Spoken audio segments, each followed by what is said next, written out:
Deputy Foreign Minister Andrei Rudenko, Ambassador Vinay Kumar, representatives from the Governor's Office in Kazan and Yekaterinburg, officials of the Russian government, distinguished members of the Indian community, colleagues from the embassy.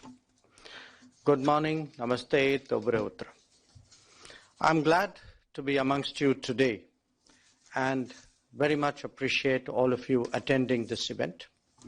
This is an important day for us when we are adding 2 more consulates, consulate generals in this country. And I want to say that over the last few months, consistent work has been underway to establish these consulates, as you heard from the ambassador, at the earliest possible time.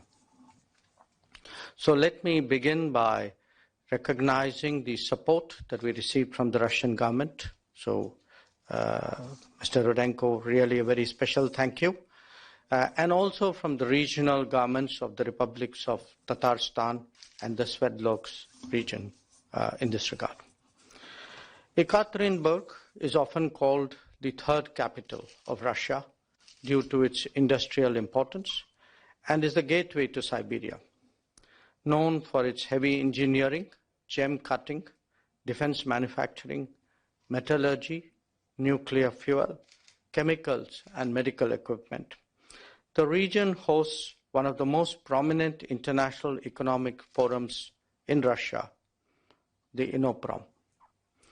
The opening of the consulate will give impetus to enable and to strengthen the technological, scientific, economic, and trade collaboration between Indian and Russian industries.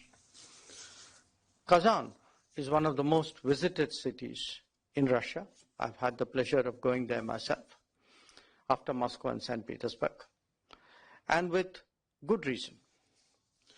The region is a multicultural and multi-ethnic hub and acts as a bridge between Russia and the rest of Asia. The consulate will help strengthen people-to-people ties by encouraging cross-cultural exchanges and high-tech participation. Kazan is well known for its oil production and refining, for fertilizers, automobiles, defense manufacturing, pharmaceuticals, and electrical equipment. I'm confident that with the opening of the 2 new consulates, there will be a further strengthening of India-Russia ties, and this will surely mark a new phase in our relationship. Friends, there is a sizable and diverse Indian diaspora in Russia, which includes more than 30,000 Indian students today. Out of these, approximately 7,000